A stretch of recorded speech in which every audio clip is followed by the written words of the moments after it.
Amen mga kapatid, tayo po tayo lahat at tayo po ay mananalangin sa ating Panginoon. Let's pray.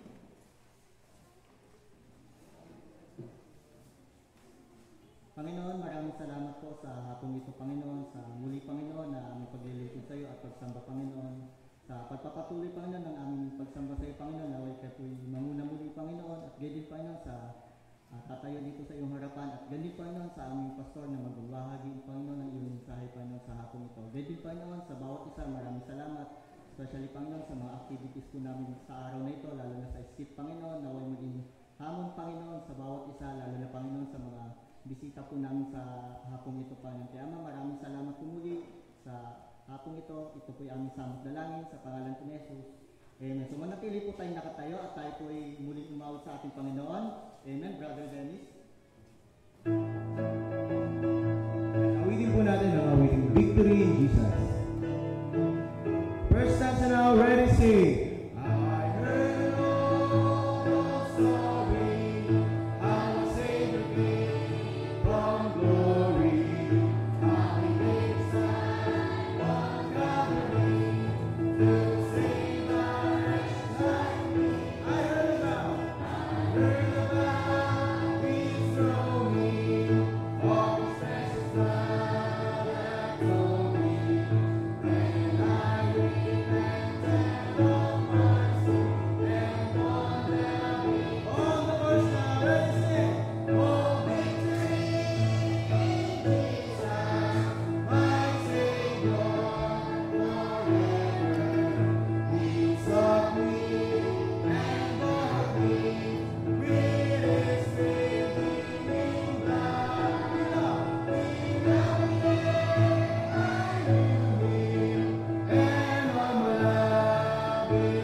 pray, Jesus, my Lord, and pray. Up from the grave he arose, in the mighty time of his own. He arose and he took on the dark glory, and he lives forever in his saints to reign. He arose, he arose. Hallelujah, Christ arose.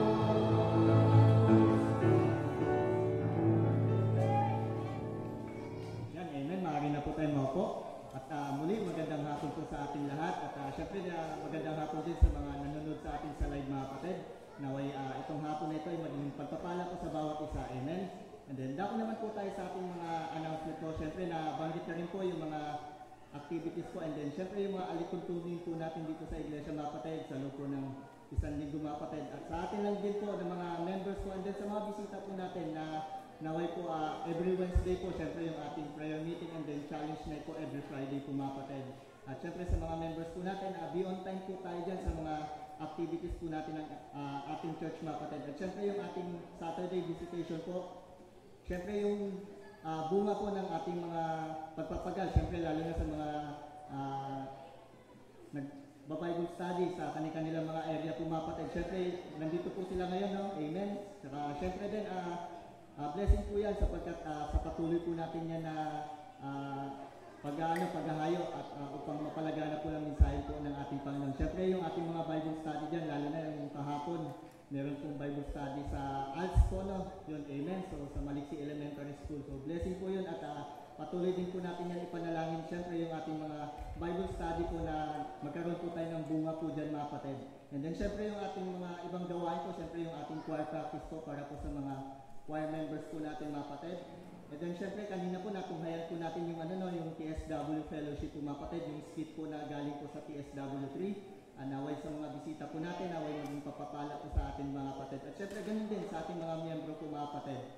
And then syempre yung ating mga ibang reminders po na katulad din po ng mga nabanggit, syempre yung ating mga commitments po and then TSW funds. So ibigay na lang po natin yan kay Sister Shomai po para po dun sa ating mga commitment and then sa mga TSW funds po natin para po dun sa mga TSW leaders din po natin mga kapatid ibigay mga kapatid. Amen? Sapagkat yan naman po ay nagagamit po sa ating mga gawain po natin dito mga kapatid. At syempre sa mga pangangailangan po ng ating church po mga kapatid. Kaya patuloy po natin yan supportan yung ating church mga kapatid when it comes sa financial po mga kapatid. Amen?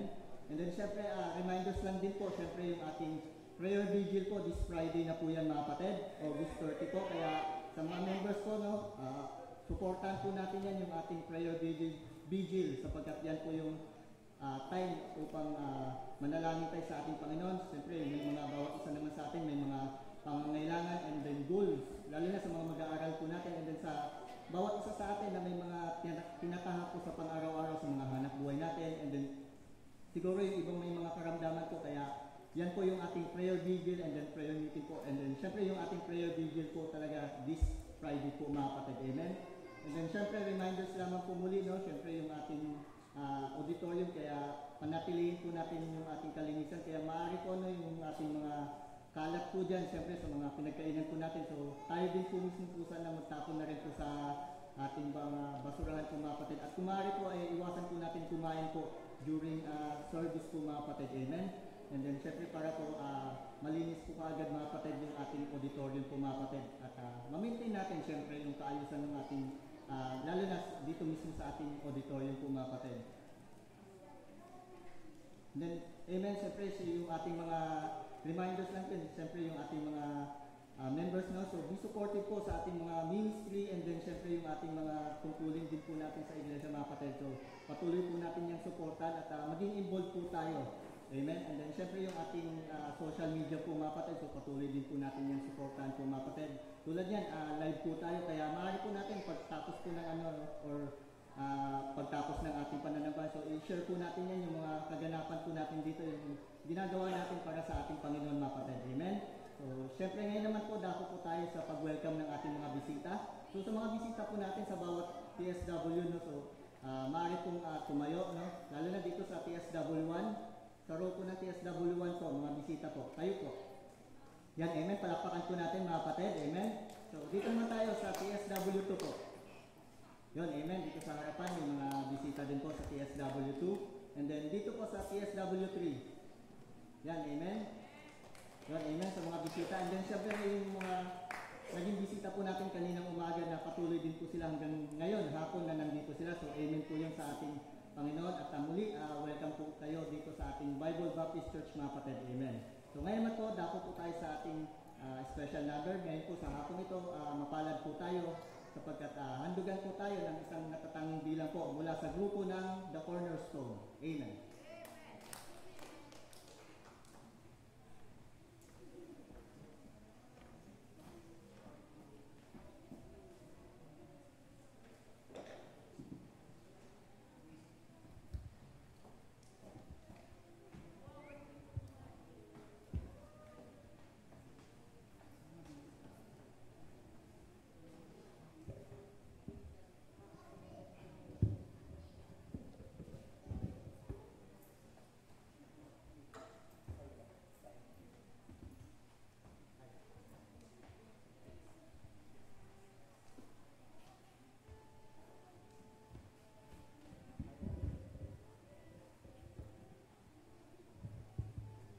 Hello. Yan, amen. Ang awitin po namin is What a Day That Will Be. Diba? Tayo po bilang isang Kristyano, although mayroon pong revelation ng Panginoon patungkol sa kanyang kaharian, pero hindi pa po natin talaga alam kung ano po ang meron sa hinaharap natin bilang isang Kristyano. So, ang aming pong awitin ay What a Day That Will Be.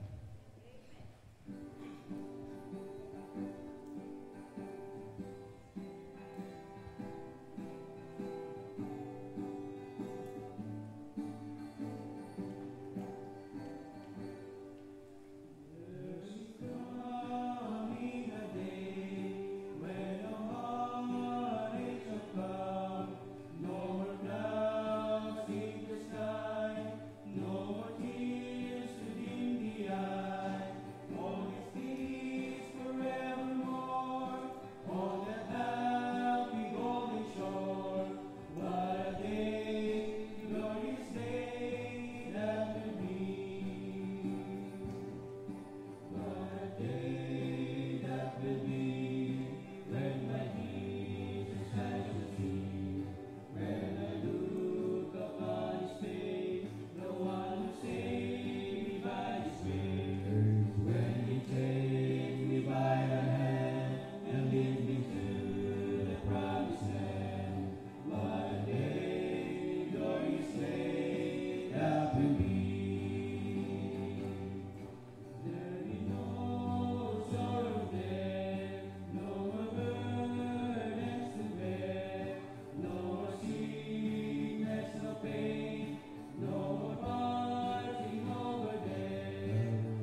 sa awitin po na yan na mula po sa ating grupo na Cornerstone. Amen.